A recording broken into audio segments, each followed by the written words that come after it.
Hey guys, this is Dr. Ahmed Ergin. I'm an endocrinologist, and I'm going to talk to you today about why diabetics lose weight. I'm not saying why diabetics cannot lose weight. I'm saying why diabetics lose weight. And I'm going to tell you about why they lose weight with or without medication. Sometimes you'll lose weight if you're on certain medications, which I will talk about that as well, but I'll talk about why are you losing weight when you have diabetes. That's today's topic. Let's get started.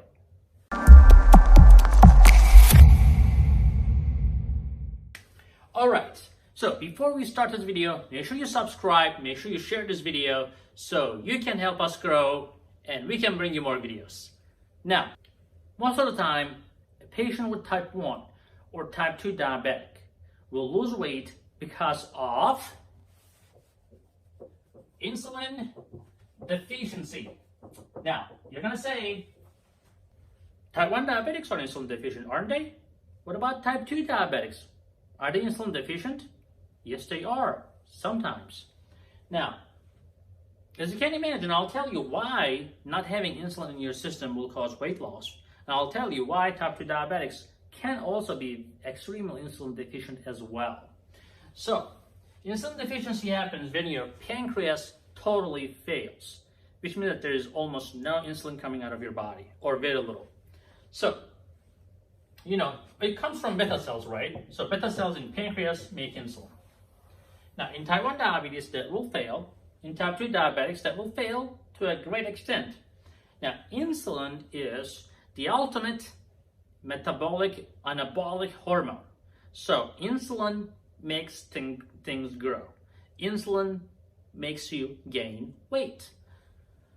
Knowing that, if you do not have any insulin in your body, you know that you will lose weight. How? Now, if there is no insulin in your body, what happens? Your blood sugar goes up, correct? Very easy. You may have insulin in your body, your sugar may still go up if you're insulin resistant. But in this case, I'm talking about insulin deficiency only. Now, your blood sugar will go up. Now, when your blood sugar goes up, what happens? Your kidneys normally, in normal people, your kidney will start absorbing blood sugar anytime your blood sugar is about 180. Okay? Now, in diabetics, that's a little bit higher, maybe after 220. But after 220, you're pretty much on your own, because after 220, your kidneys will be like, I don't know what to do, man, that's way too high. And your kidneys will be like, I'm out of here. And then your blood sugars are going to be going all the way down to your bladder, because your kidney is not going to be able to absorb what is passing through, and then you're going to end up peeing. So as a result, patients with diabetes who have uncontrolled diabetes that are about 220 blood sugar, chronically or most of the time, they will end up having a lot of weight loss and a lot of excessive urination. Because when you pee the sugar will attract water. You cannot just pee crystallized sugar, right? So in order to be able to urinate sugar, your kidneys will let more water go down. So you're going to be constantly thirsty as well for that reason. So constant urination, constant thirst will be together with weight loss, or will bring the weight loss with it, just because you're losing a lot of sugar. Now, I call this wasting. So you're basically wasting. So if your body is wasting sugar all the time, your body will start running on fat and protein. And of course, you're going to go into ketotic state, and it's going to be like almost unofficial or unintended ketogenic diet type of situation. But your blood sugars will be running high compared to keto diet, which is not the case here. Your blood sugars will be running high, damaging your organs and damaging your pancreas even more. It's a disaster. So it's like a flooding in a neighborhood where you cannot really do anything and things only get worse if rain doesn't stop, right? So that's why people lose weight when they're insulin deficient. Now, this is common in type 1 diabetes. So why type 2 diabetics become insulin deficient? So here's why. Normally, when you have type 2 diabetes, your body will try to make insulin for a long time. It's called insulin resistance. Will try to, your blood sugar will stay normal. Okay, that's your blood sugar. Let's say I'm going to call this a 90 to 100 level. But your insulin level in time will keep going up just like this to maintain your blood sugar still in the normal range.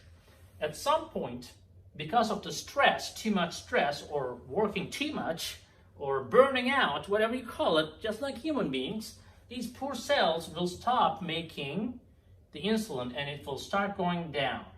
Now, the insulin goes up because of the demand. It's like if you start spending more and more money, if you start buying more and more things, if you start getting more and more loans, then you're going to have a lot of debt, right? This is like a debt going up. You have to pay for this.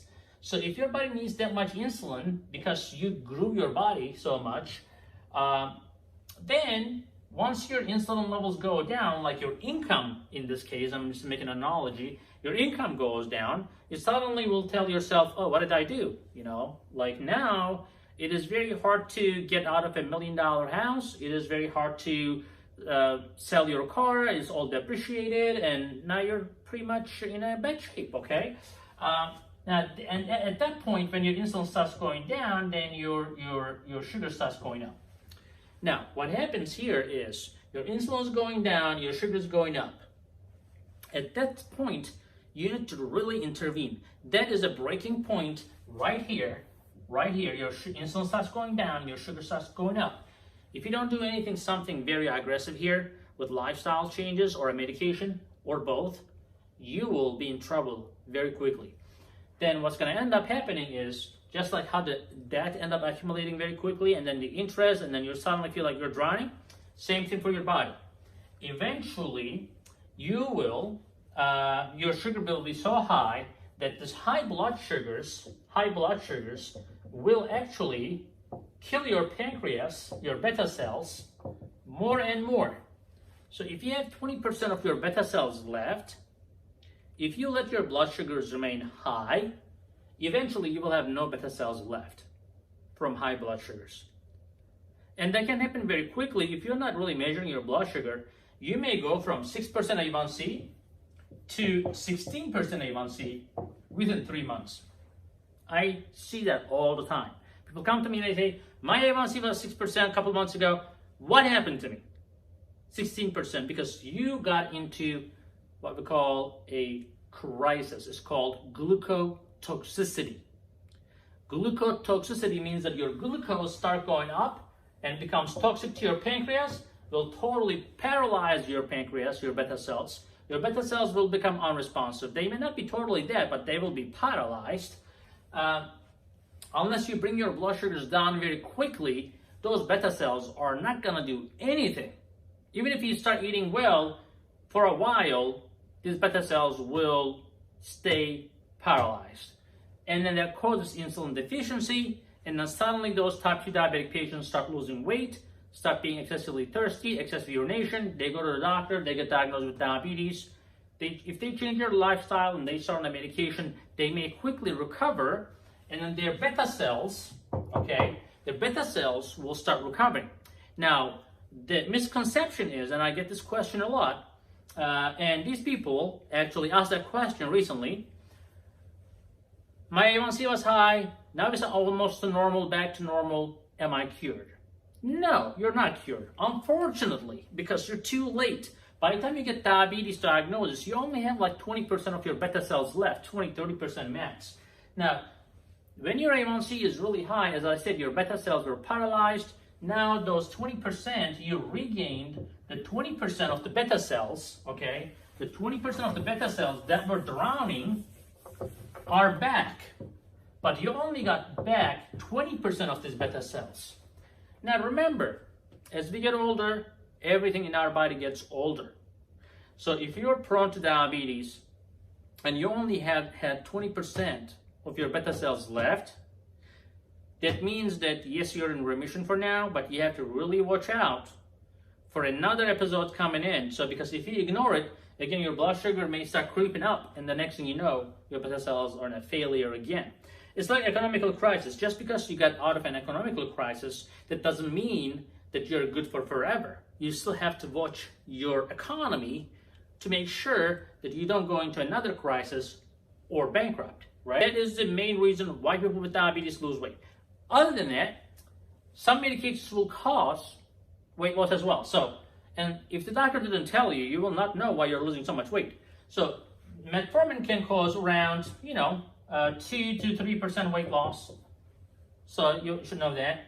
Another common class is GLP-1.